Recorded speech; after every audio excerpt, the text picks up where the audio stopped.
लखनऊ के coaching centre में जो अग्निकांड हुई है, बहुत बड़े सवाल। उससे पहले बड़ी खबर आपको बता दें, लखनऊ अग्निकांड से जुड़ी इस वक्त की जो बड़ी खबर आ रही है, अग्निकांड मामले में बुलडोजर एक्शन की तैयारी में प्रशासन। अग्निकांड वाली इमारत को गिराया जाएगा। जिस बात को लेकर के सभी आश्वस्त थे कि इस अग्निकांड वाली इमारत पर बुलडोजर चल सकता है, वो इमारत अब गिरा दिया जाएगा। बड़ी खबर आपको बता रहे हैं, लखनऊ अग्निकांड से जुड़ी अभी तक की सबसे बड़ी अपडेट। अग्निकांड मामले में बुलडोजर एक्शन की तैयारी, ध्वस्त किया जाएगा वो इमारत जो एनओसी के बिना चल रही थी और उसमें कॉमर्शियल गतिविधियां चल रही थी। दोनों तरफ रेजिडेंशियल घर थे, इमारत थी, लेकिन बीच में ये देख सकते हैं आप, इस इमारत में कॉमर्शियल गतिविधियां चल रही थी। मानकों को ताक पर रख करके लापरवाही की जा रही थी, नियमों की धज्जियां उड़ाई जा रही थी। ये तस्वीरें भयावह हैं, ऐसी तस्वीरें आई हैं, वो तस्वीरें मार्मिक हैं। 15 घरों की चिराग बुझ गई हैं, 15 घरों की चिरागें बुझ गई हैं। और ये तस्वीरें हम आपको जो दर्दनाक तस्वीर दिखा रहे हैं, ऊपर से जो कोचिंग में पढ़ने वाले बच्चे हैं वो कूदे हैं अपनी जान बचाने के लिए, ऐसी तस्वीरें आई हैं। नीचे पेट शॉप है, कई पेट्स, उनको भी चोटें आई हैं, वो भी इसमें झुलस गए। ऊपर कोचिंग चल रही थी और देखिए लोगों ने किस तरह से रेस्क्यू करना चाहा, लेकिन कोई अंदर जा नहीं सकता। बाथरूम में फंसे रह गए बच्चे और 15 जानें चली गई हैं, 18 लोग घायल हैं। अग्निकांड मामले में अब बुलडोजर एक्शन की तैयारी में प्रशासन। अग्निकांड वाली इमारत को गिराया जाएगा, जो खबर मिल रही है आपको बता दें। लखनऊ अग्निकांड से जुड़ी इस वक्त की जो बड़ी अपडेट खबर हम आपको दे दें। इस मामले में अब बड़ी कार्रवाई होने वाली है। दोपहर 1:30 बजे कल सोमवार को इमारत में आग लगी। हादसे में अब तक 15 लोगों की मौत हो गई है। 5 महिलाएं हैं, 10 पुरुष, ज्यादातर 20 से 30 साल के छात्र छात्राएं हैं। जिस बिल्डिंग में आग लगी है वो अलीगंज इलाके में है। ये जो तस्वीरें हम आपकी टीवी स्क्रीन पर रख रहे हैं, ये यूपी के अलीगंज इलाके की ये बिल्डिंग है। इस बिल्डिंग पर अब बुलडोजर चलेगा, ये कहा जा रहा है। लेकिन बड़ा सवाल यह है कि अब तक सिस्टम क्या कर रहा था। जब आग लगती है तो कुएं खोदे जाते हैं। आशुतोष मिश्रा हमारे साथ, state head UP Bharat update के जुड़ गए हैं, हमारे सहयोगी। आशुतोष, मैं तो यही कहूंगा कि आग लगी, कुएं खोदे जाते हैं, लेकिन ये कब तक चलेगा? फिर 2-4 दिन मीडिया के सुर्खियों में रहेगा, उसके बाद फिर वही ढाक की 3 पात स्थिति हो जाएगी। क्या होगा? कीर्तिमान, ये कोई नई बात नहीं है। अभी आप देख रहे होंगे सुबह से ही लगातार उत्तर प्रदेश के विभिन्न जिलों से आपको तस्वीरें देखने को मिलेंगी। कहीं कोचिंग सेंटर सील किए जा रहे हैं, कहीं बंद कराए जा रहे हैं, तरह तरह की कार्रवाइयां आपको देखने को मिलेंगी। जैसे ही दिल्ली की एक तस्वीर सामने आई थी, होटल में अग्निकांड हुआ था, उसके बाद उत्तर प्रदेश में ऐसा लगा था कि जाने कितनी बड़ी आफत आ गई। जगह जगह मॉक ड्रिल कराए गए, जगह जगह अग्निशमन विभाग के अधिकारी देखे गए, लेकिन फिर तस्वीरें वही सामान्य हो गई, सामान्य हालात हो गए। और कल जब घटना हुई, 15 बच्चे मौत के मुंह में समा गए। किसी का बेटा खोया, किसी का भतीजा खोया, किसी का भाई खोया। आप सोचिए उन परिवारों पर क्या बीत रही होगी। लेकिन प्रशासन अंधा है। 2016 में जब इस बिल्डिंग को ध्वस्त करने के आदेश जारी किए गए थे एलडीए की तरफ से, लखनऊ विकास प्राधिकरण की ओर से, और उसके ठीक 1.5 महीने बाद वो आदेश निरस्त हो जाते हैं। हाँ, यानी कि आप समझ सकते हैं कि किसी न किसी के संरक्षण में ही ये सब हुआ। अगर इमारत अवैध थी तो 2016 में अगर ये इमारत गिरा दी गई होती, ध्वस्त कर दी गई होती, तो आज ये उन परिवारों के मासूम लाल नहीं जाते ना, वो बच जाते। लेकिन नहीं, उस समय से 2016 से लेके और अभी तक तत्कालीन जो अधिकारी है ए जे HCL FSSO अग्नि विभाग के, उन्हें नहीं दिखा, उन्हें बिल्कुल भी ये नहीं देखा कि रिहायशी इलाके में एक इमारत में अवैध रूप से कोचिंग सेंटर चल रहे हैं, असुरक्षित बिल्डिंग में इस तरह का इतना बड़ा तामझाम लगा हुआ है, और जब घटना हो गई तो बिल्डिंग को अवैध बताया जा रहा है, असुरक्षित बताया जा रहा है। अगर ये काम पहले कर लिया होता जो आज हो रहा है, तो आप समझ सकते हैं शायद इन बच्चों की जान नहीं जाती। उस इलाके में आप देखेंगे, रिहायशी इलाके में बड़ी तादाद में इस तरह की आपको इमारतें देखने को मिलेंगी, लेकिन कल के बाद शटर गिरने लगे। जब मुख्यमंत्री ने आवास पर बैठक बुलाई हाई लेवल की, और उसके बाद कार्रवाई हुई, FSSO HCL AE सारे निलंबित कर दिए गए, लेकिन निलंबन करने भर से ये कार्रवाई एक तरीके की खाना पूर्ति मानी जाएगी कीर्तिमान। जब तक कम से कम टर्मिनेशन होना चाहिए, क्योंकि आप समझ सकते हैं कि सभी चीजों की पूर्ति की जा सकती है, क्या उनकी पूर्ति होगी जिनके घर का बालक गया है? ये वो सवाल है जो लोगों के जहन में है कीर्तिमान। असंभव है। आशुतोष, कहा जाता है कि एक कहावत है कि दाल काली है, यहां तो दिख रहा है कि पूरी की पूरी दाल ही काली, पूरा सिस्टम काला है। अगर प्रशासन को इतनी भनक नहीं है कि पावर सेंटर में, सत्ता के पावर सेंटर में, पॉश इलाके में जहां सब रेजिडेंशियल बिल्डिंग्स हैं, उस बीच में कॉमर्शियल गतिविधियां क्यों चल रही थी? ये प्रशासनिक अधिकारियों को नहीं दिख रहा था आशुतोष?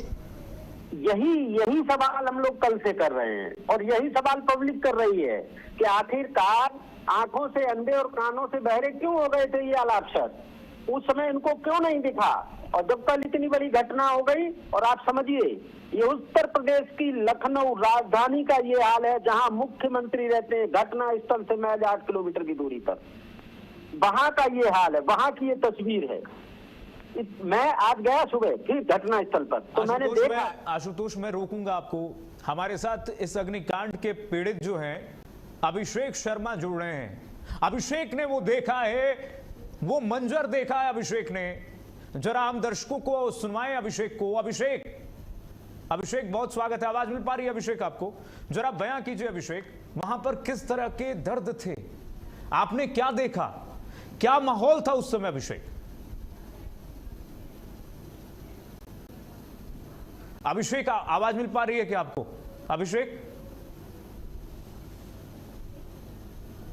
अभिषेक तक शायद आवाज नहीं पहुंच पा रही है।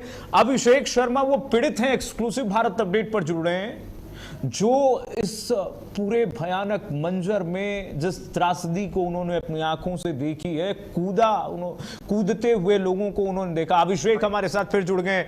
अभिषेक, आपने वो मंजर देखा होगा, अभिषेक कैसा था मंजर, वो जरा बताइए दर्शकों को हमारे, क्या हुआ सबसे पहले?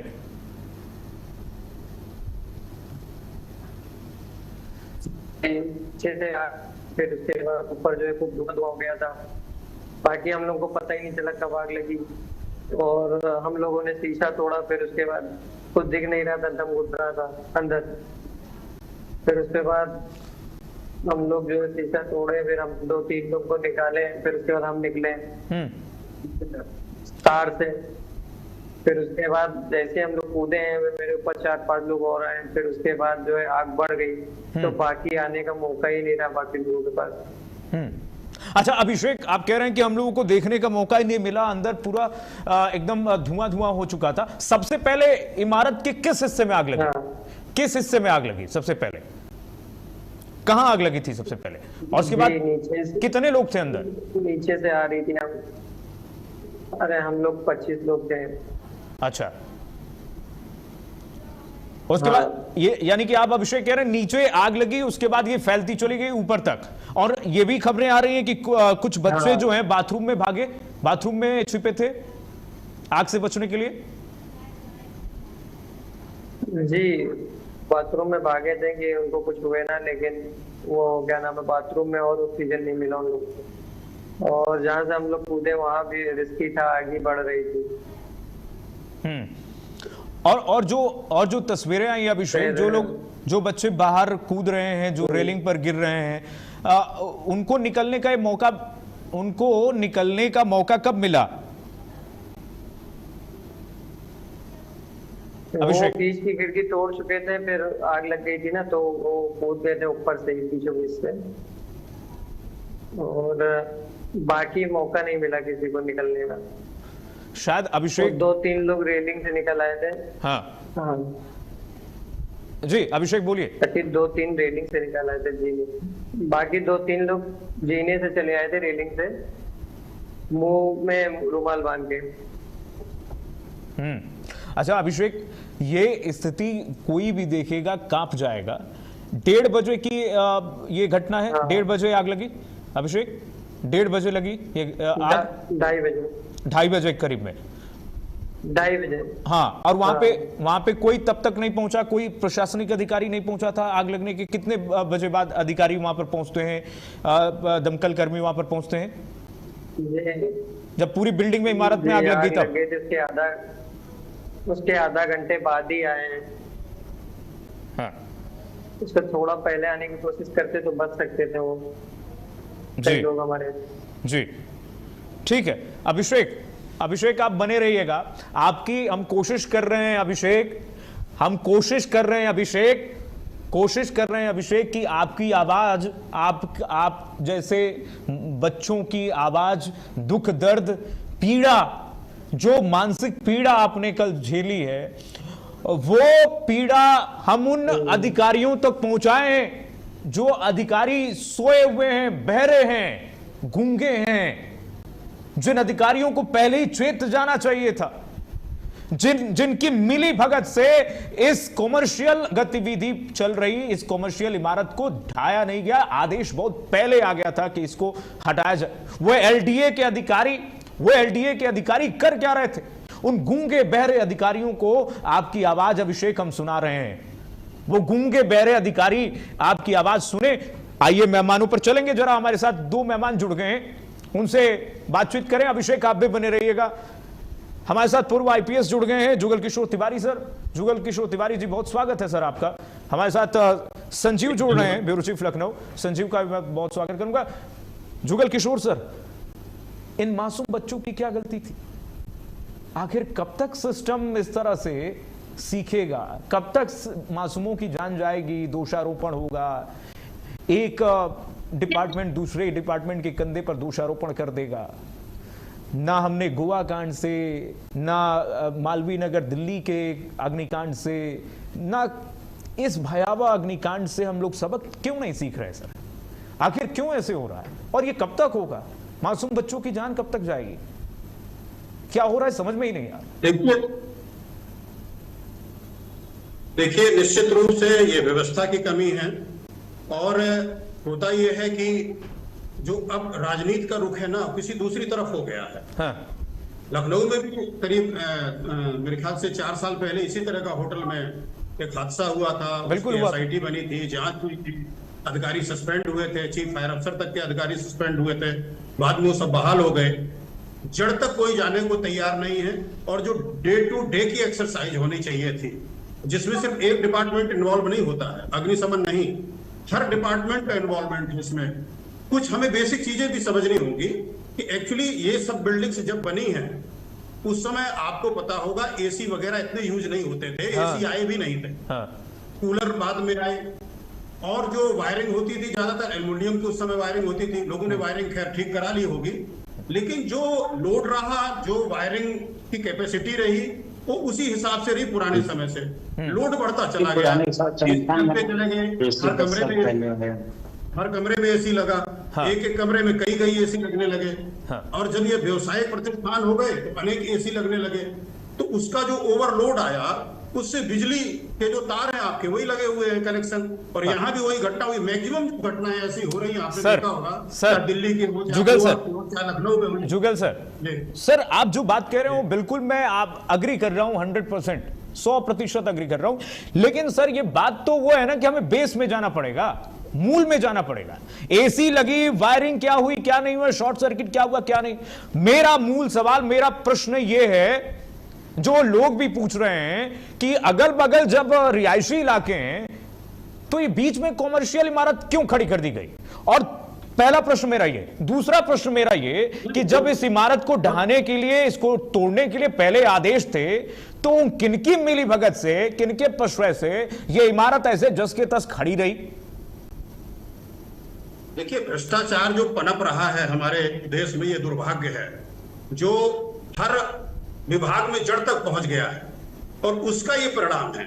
यदि सभी विभाग अपने अपने कर्तव्य का पालन करें और उसकी रेगुलर चेकिंग हो, ना कि इस तरह से फर्ज अदायगी हो जाए कि जब कोई घटना हो गई उसके लिए बड़े भारी एक्शन हो गए, बिल्डिंग गिरा दो, ये कर दो, वो कर दो, इसके बाद सो जाओ। आज भी लखनऊ में आपको इस तरह की इमारतें सैकड़ों नहीं हजारों की संख्या में मिलेंगी, और सिर्फ लखनऊ में नहीं, भारत के हर महानगर की यही स्थिति है। प्रयाग की यही स्थिति है, आपका बनारस की यही स्थिति है, कानपुर की यही स्थिति है, सब जगह की, और इसमें हर विभाग का इन्वॉल्वमेंट, हर जगह की स्थिति है। बहुत सर हर जगह की ये स्थिति है। सबसे हास्यास्पद तो ये है कि ये सिस्टम चेतेगा कब, ये सिस्टम कब ध्यान रखेगा? उनके घर में बेटे हैं, ये 15 चिरागे जो बुझे हैं, कभी उनका बेटा भी इसके चपेट में आ सकता है सर।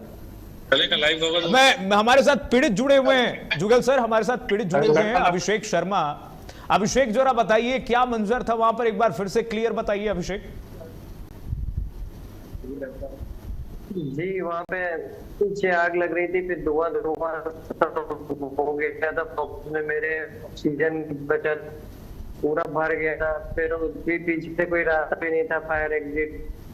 फिर हम लोग कांच तोड़ के, गमले मार के उसको तोड़े हैं। फिर सीधे पर से जो है खिड़की से हम लोग तो 4 से 5 लोग निकल पाए, और 2-3 लोग रेलिंग से आ गए थे किसी तरह, और उसके बाद बाकी लोग नहीं उतर पाए क्योंकि फिर उस समय आग बहुत बढ़ गई थी। यानी कि अभिषेक आप कह रहे हैं कि उसमें एग्जिट था ही नहीं, दूसरा ऑप्शन एग्जिट का था ही, एग्जिट का दूसरा ऑप्शन था ही नहीं, और ऐसा कोई दूसरा एग्जिट नहीं था। हाँ, और ना कोई इक्विपमेंट्स भी वहां पर नहीं रखा गया था जिससे कि शीशों को तोड़, आप लोगों ने खुद तोड़ा उसे और खुद नीचे आप लोग उतर के आए। और ये भी दिख रहा है कि कई बच्चे जो हैं वो रेलिंग पर आकर नीचे गिरे। अभिषेक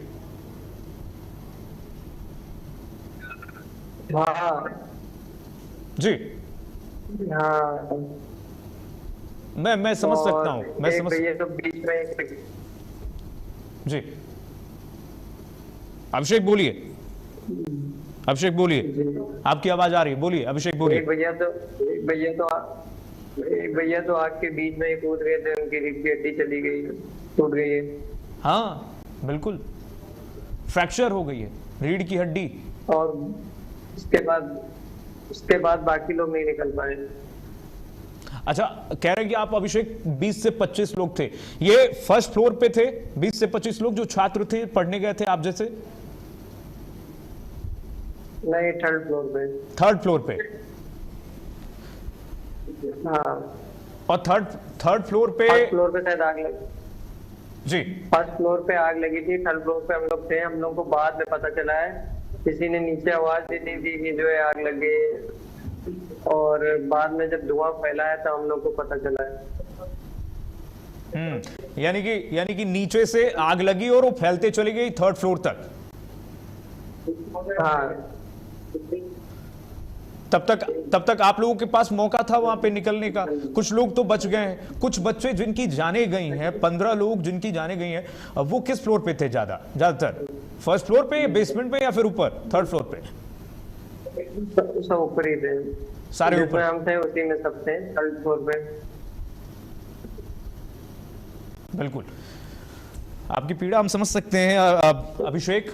आप जैसे छात्र जो ये चले होंगे घर से कि तैयारी करेंगे, इस भीषण धूप में, भीषण गर्मी में कुछ पढ़ लेते हैं, भविष्य संवार लेते हैं। मैं सवाल यही पूछूंगा, हमारे साथ संजीव जुड़े हुए हैं, संजीव के पास मैं जाऊं। संजीव, इन बच्चों का भविष्य क्या यही है क्या? घर से निकलें और पता नहीं बीच में क्या हो जाएगा, वो लौटेंगे भी घर की नहीं? क्या ये हमारा प्रशासन ये भी नहीं सुनिश्चित कर सकता है क्या संजीव? देखिए, सबसे पहले तो आपको अपडेट कर दूं कि अभी जो है एलडीओ के अधिकारी यहाँ पर आए थे, मौके का वो लोगों ने मुआयना किया है। इस संबंध में जब मीडिया के लोगों ने उनसे बात करने की कोशिश की तो उन्होंने साफ मना कर दिया, कोई भी उन्होंने मीडिया से बात नहीं की। उनका ये कहना है कि इसकी जो है लिखित रिपोर्ट जो है वो एलडीओ को सौंपेंगे। तो यानी ये कहा जा सकता है कि तेजी तो काफी ज्यादा है कि सभी विभाग चाह रहे हैं कि जल्दी से जल्दी जो है इस पूरी चीजों की खानापूर्ति की जाए। कोई भी इस गहराई में जाना चाह रहा है कि आखिर में कैसे जो है इतने दिनों तक, यानी कि 2016 से लेकर 2026 यानी कि 10 साल तक जो है जिस तरह से अवैध रूप से संचालित हो रहा था, इसके पीछे अभी तक किसी की भी कोई भी जानकारी नहीं रही। तो आखिर में क्या हमारा जो विभाग है, विभाग के जो जुड़े हुए लोग हैं, क्या उनका नेटवर्क इतना कमजोर हो गया है कि उनकी नाक के नीचे जो है इतने बड़ा अवैध कोचिंग चल रहा है और उनको संज्ञान तक नहीं है। अब कमोबेश यही स्थिति लखनऊ के अलीगंज स्थित जितने भी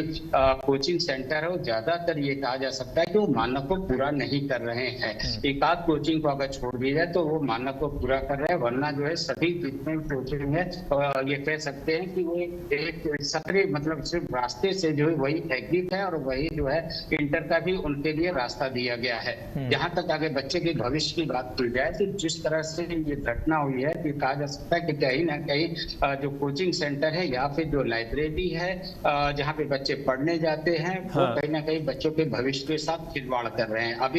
अभी ताजा खबर आपको मैं बताना चाहूंगा कि अभी थोड़ी देर पहले ही जो है ठाकुरगंज में एआरएम कॉलेज है। ये जरूर था कि इस दौरान कॉलेज में कोई भी बच्चे नहीं थे क्योंकि समर वेकेशन चल रहा है, वहां पर भी जो है आग लग गई।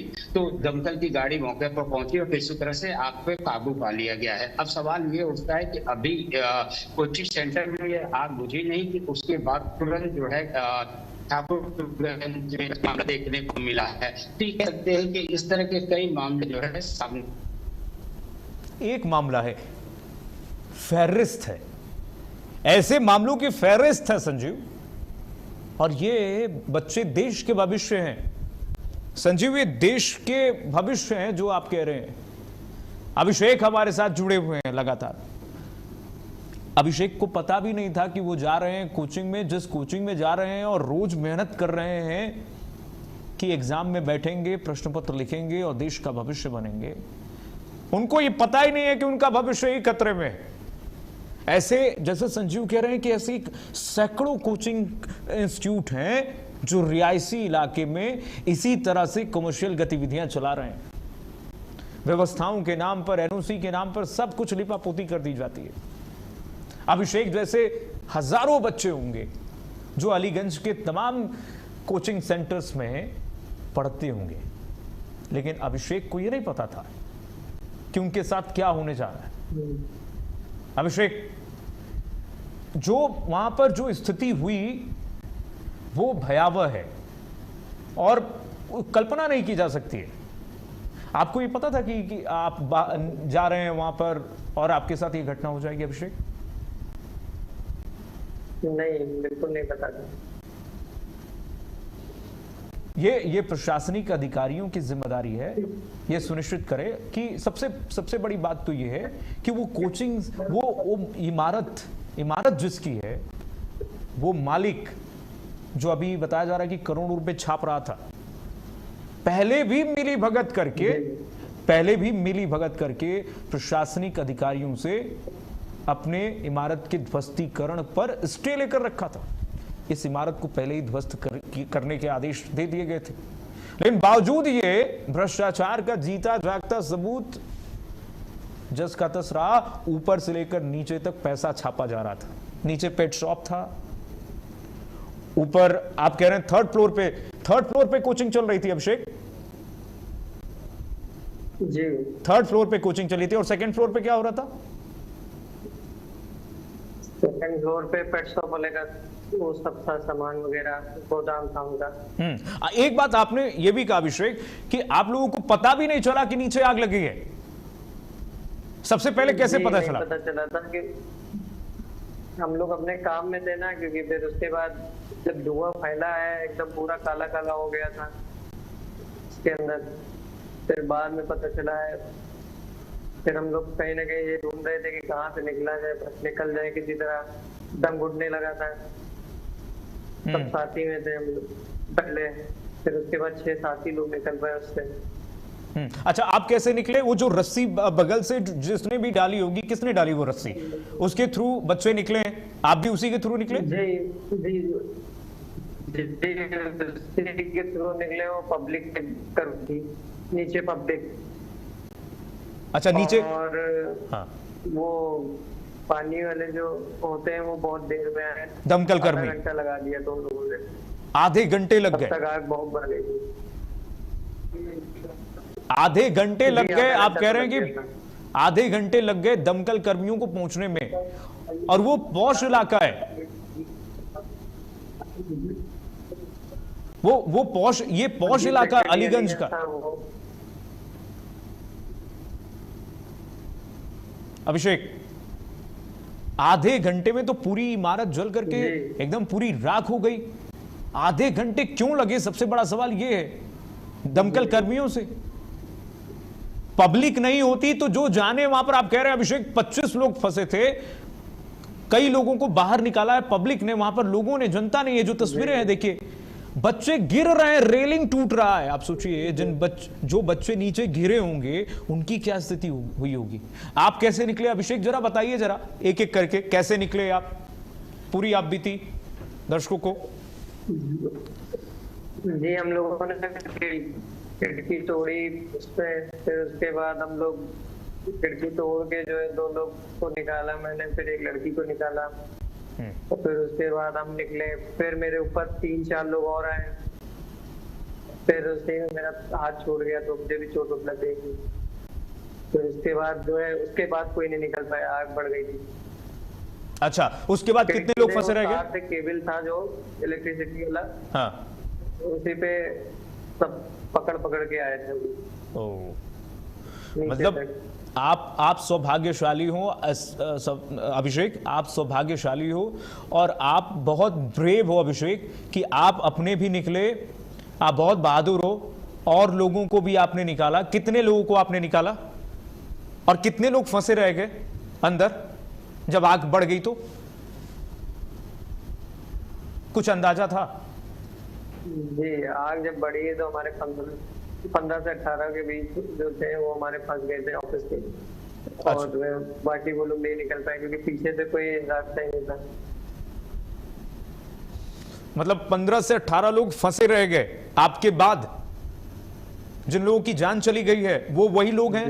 जिन लोगों की जान चली गई 15 लोग, वो वही लोग हैं? 3 लोग घायल हैं अभी, 18 लोग?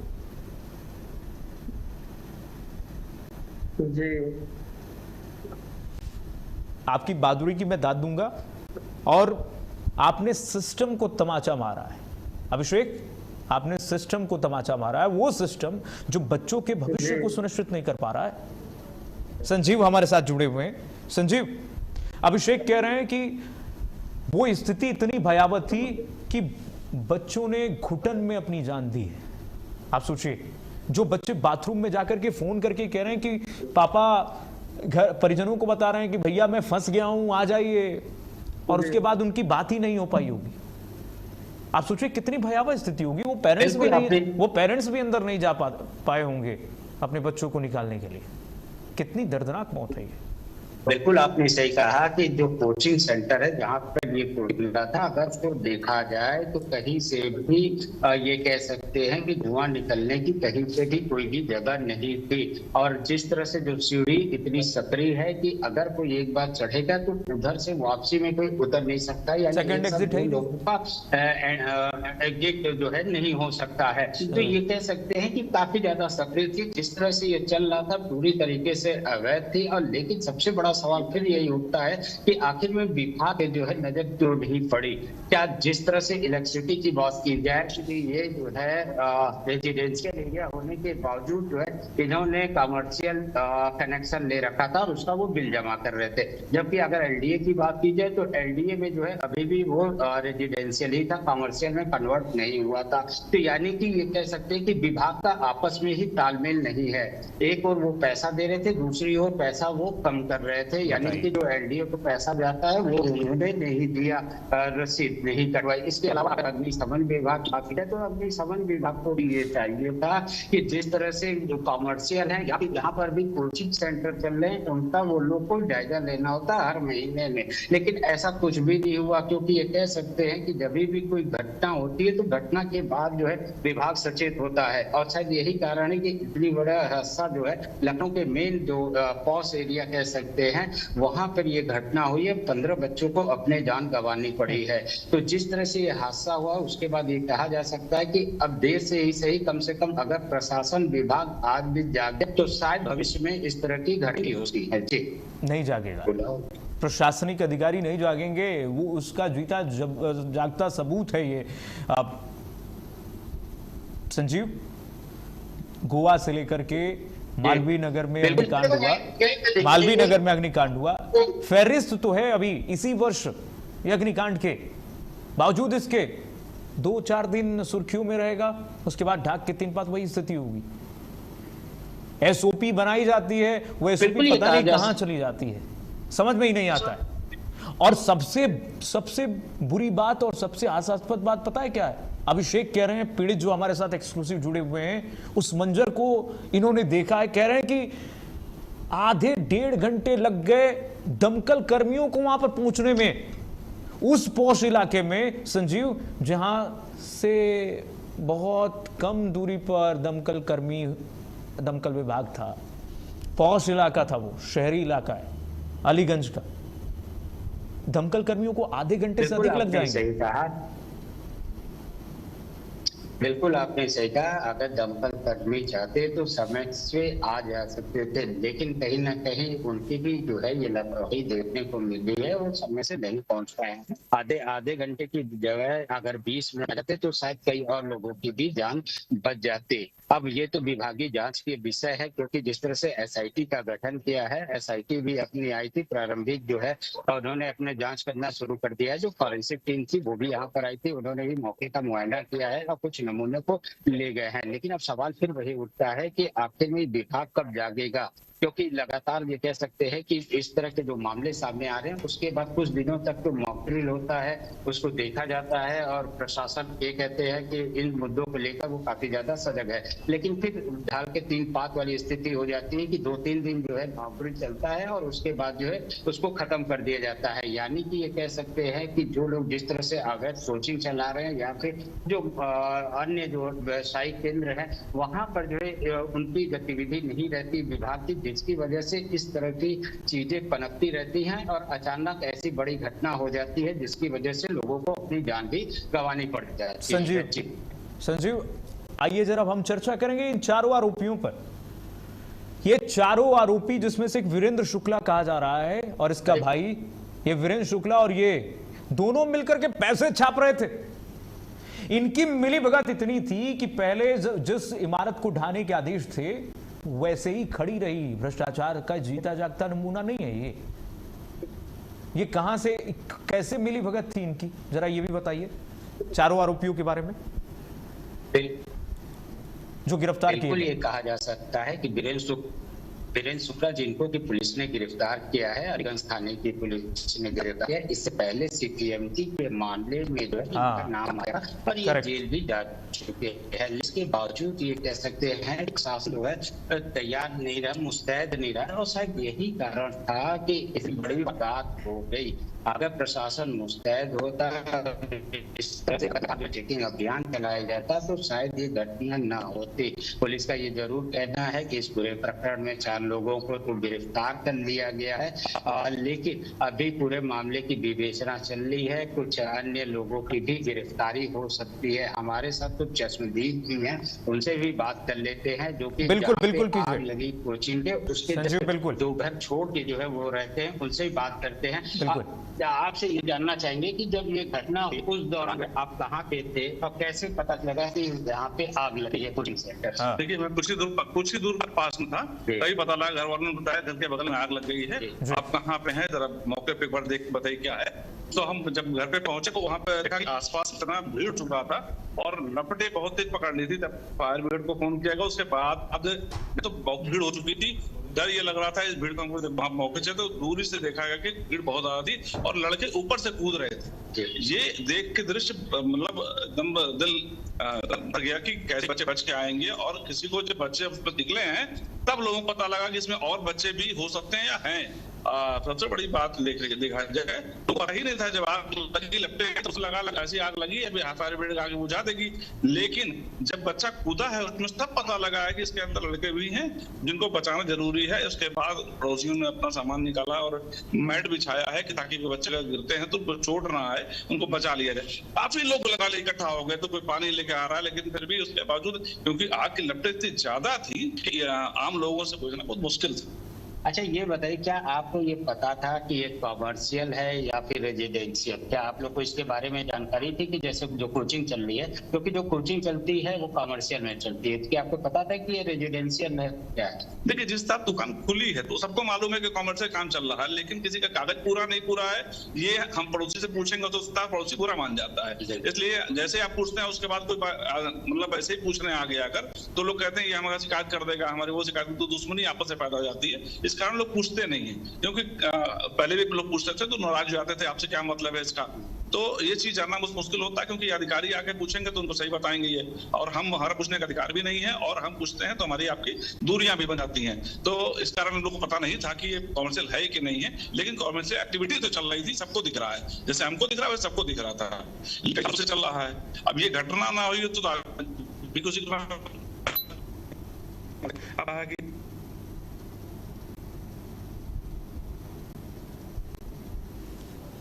संजीव, बड़ा सवाल ये है इसमें कि आपको दिख रहा है, मुझे दिख रहा है, प्रत्यक्षदर्शियों को दिख रहा है, सबको दिख रहा है कि कॉमर्शियल गतिविधि चल रही थी बीच में। हल्की आग समझ के खुद बुझाने का प्रयास किया। बहुत देर बाद हम लोगों ने फोन किया था, और उसके बाद दमकल की गाड़ी और पुलिस मौके पर पहुंची है। तब उसके बाद पहली गाड़ी जब आई है उसके करीब 20 मिनट बाद बाकी गाड़ियां वहां से चली होंगी। इतनी दूरी थी और देर से गाड़ियां आई हैं, जिसके कारण आग पे काबू बहुत मुश्किल से पाया गया। संजीव, आवाज मिल पा रही है आपको क्या? संजीव, आवाज मिल पा रही है? संजीव को आवाज नहीं पहुंच पा रही है, लेकिन आप सुन रहे प्रत्यक्षदर्शियों को। अभिषेक भी हमारे साथ जुड़े थे। अभिषेक समेत तमाम प्रत्यक्षदर्शी वहां पर लोग थे जो रिहायशी इलाकों में रह रहे हैं। अभिषेक, आवाज मिल पा रही है? अभिषेक, बड़ा सवाल यह है कि सबको दिख रहा है कि वहां पर यह गतिविधि चल रही है, कमर्शियल एक्टिविटी चल रही है। कॉमर्शियल एक्टिविटीज तो चल रही है, ये अधिकारियों को नहीं दिख रही है। ये अधिकारियों को दिखाई नहीं दे रहा था कि क्या हो रहा वहां पर ग्राउंड जीरो पर। अधिकारी क्या आंख में और कान में रुई डालकर बैठे हुए थे?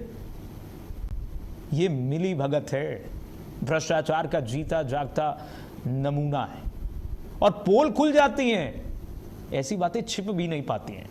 आप करोड़ों रुपए लेकर के आपका ट्रांसफर हो जाता है, आप सरकारी अधिकारी हैं, आप तो बच जाएंगे, लेकिन आपके द्वारा किए गए कार्य उसका भुक्तभोगी तो आम जनता होगी ना।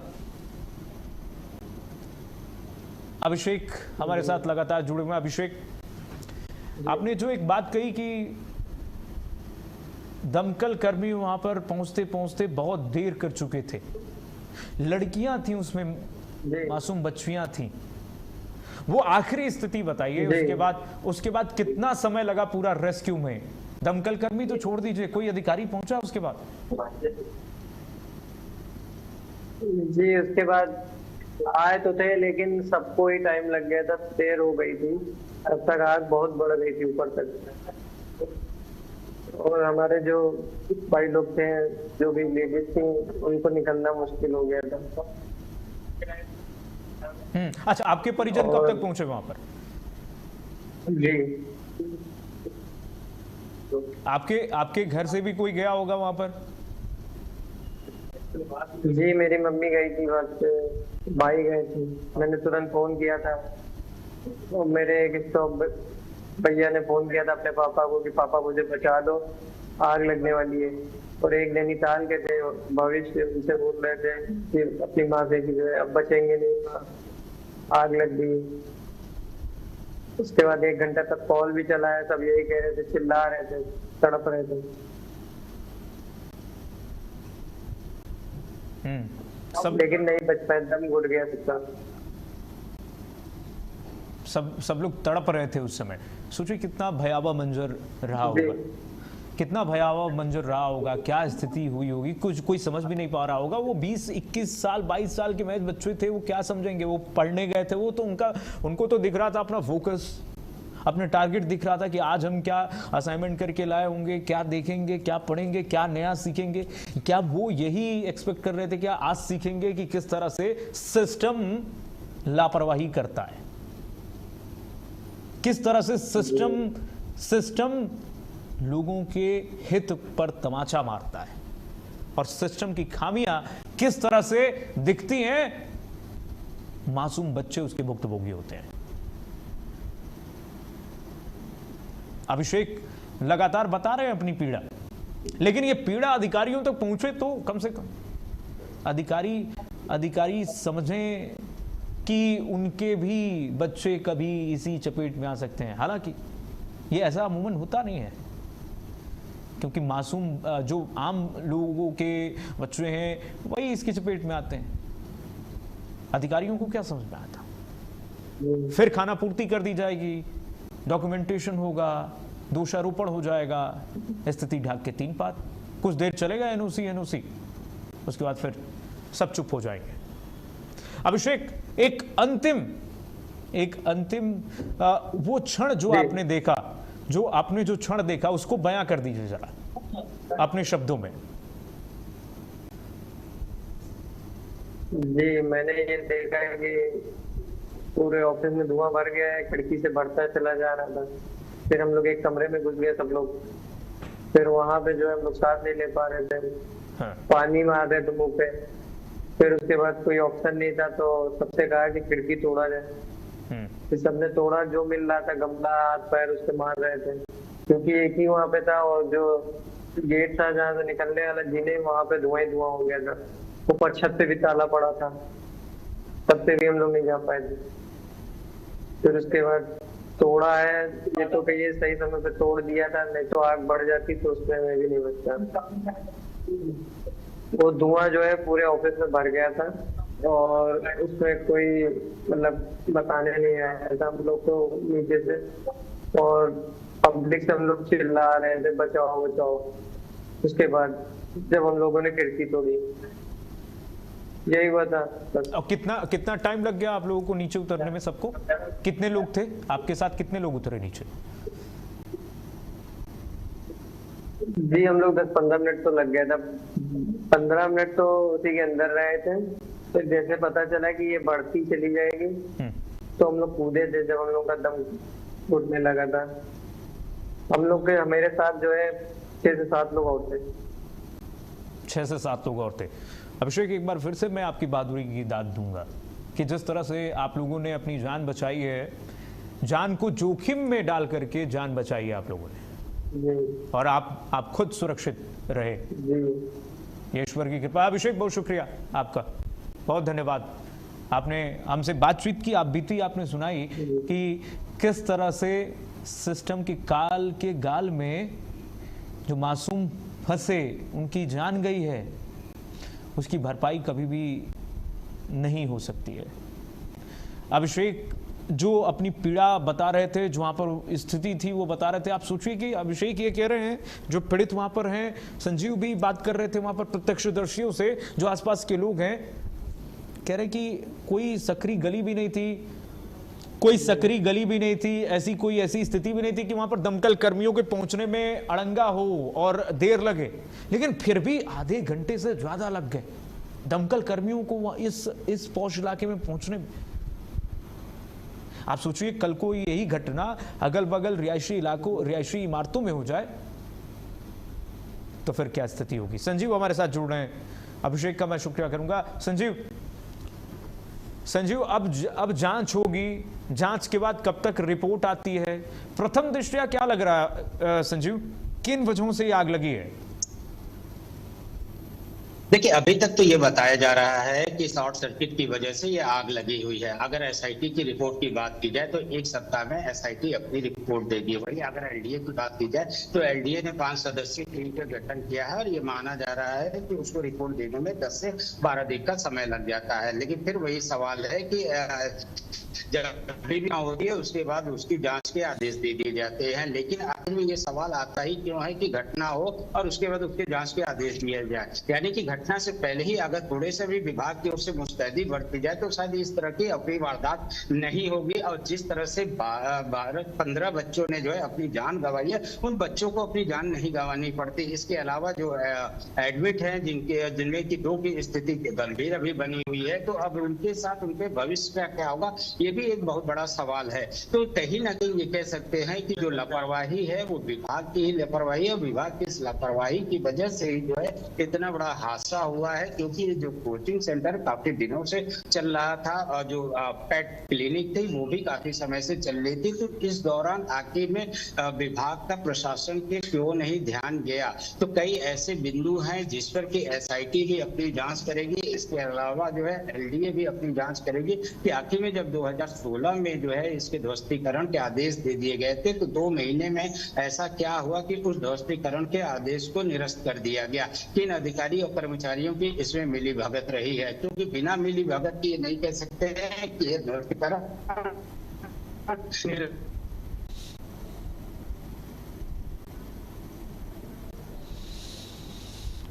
संजीव से बात करेंगे, लेकिन उससे पहले आपको बता दें ये भयावह मंजर, ये स्थिति जो भी देखा, देश को एक झकझोर कर ये पूरी घटनाक्रम गई है।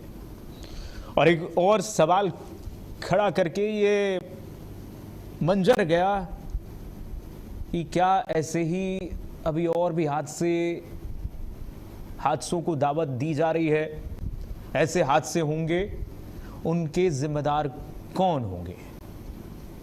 बड़ा सवाल ये, सबसे बड़ा सवाल ये है कि ये इमारत मुंह चिढ़ा रही है आम जनता को ही कि देख लो कि प्रशासनिक अधिकारी जो चाहें वो कर सकते हैं। प्रशासनिक अधिकारी कैसे मिली भगत करके जो मनमानी करवाना चाहे वो करवा सकते हैं। रिहायशी इलाके में कमर्शियल गतिविधियां चला सकते हैं, अपने बनाए हुए नियमों की धज्जियां उड़वा सकते हैं, कानून व्यवस्था की धज्जियां उड़ा सकते हैं। ये प्रशासनिक अधिकारी वो हैं। उनको क्या है, सस्पेंड हो जाएंगे, कुछ दिन बाद फिर बहाली हो जाएगी, ज्यादा से ज्यादा होगा ट्रांसफर हो जाएंगे। उनको पता है, प्रशासनिक अधिकारियों को ये भली बात ही पता है कि हमारी नौकरी सुरक्षित है, लेकिन आम जनता सुरक्षित है कि नहीं, ये देश के बच्चे, देश के भविष्य सुरक्षित हैं कि नहीं, ये सुनिश्चित नहीं है। 15 छात्रों के नाम जो हम आपको दिखा रहे हैं, आपकी टीवी स्क्रीन पर देखिए, ये वो छात्र हैं जिनके आंखों में एक रोशनी थी, एक मन में एक सपना सजो करके बैठे थे कि तैयारी करके हम अच्छा सुनहरा भविष्य पाएंगे। ये बच्चे कभी अब भविष्य पा ही नहीं पाएंगे, इस दुनिया में रहे ही नहीं। अब महज 20-21 वर्ष की उम्र इनकी, एक एक करके 15 नाम जो आपकी टीवी स्क्रीन पर चल रहे हैं, ये वो बच्चे हैं जिन्होंने इस दुनिया को, इस सिस्टम को किस तरह से महसूस किया। ये अब इस धरती पर नहीं है। इनके परिजनों के ऊपर क्या बीत रही होगी, आप सोचिए। इनके परिजन क्या सोच रहे होंगे। उनके मन में हमेशा एक कुंठा रहेगी कि अब उनका चिराग हमेशा के लिए बुझ गया है, वो कभी वापस लौट नहीं सकता। 15 जाने गई हैं, काल की गाल में ये देश के भविष्य गए हैं।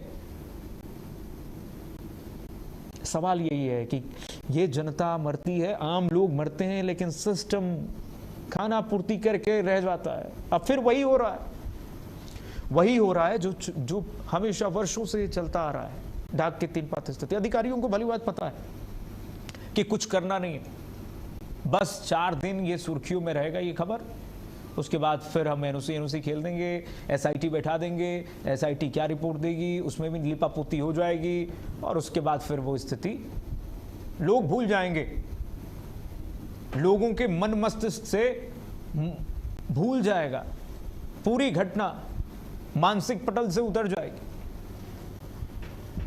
अधिकारियों का सस्पेंशन हो जाएगा, फिर जाकर के वो अधिकारी बहाल भी हो जाएंगे और ऐसी जगह उनको इनाम मिल जाएगा, इसका इनाम रिवॉर्ड मिलेगा। ऐसा भी सिस्टम में है। प्रशासनिक अधिकारियों के अंदर कोई खौफ ही नहीं। आप सोचिए कि अभी कितने सैकड़ों और भी ऐसे कोचिंग कमर्शियल एक्टिविटी चल रही हैं जो बिना एनओसी के, उसमें सेकंड एग्जिट है ही नहीं है। सेकंड एग्जिट होगा कहां से? इस इमारत को देखिए जरा आप, चारों तरफ से तो इमारत, इसके पीछे भी कॉलोनी है, तो सेकंड एग्जिट होगा कहां से? एक पतली सी सकरी सी सीढ़ी है जो 3rd फ्लोर तक ले जाती है। 3 मंजिला इमारत है ये, वो 3 मंजिला इमारत, बेसमेंट से लेकर के 3rd फ्लोर तक। और आप देखिए किस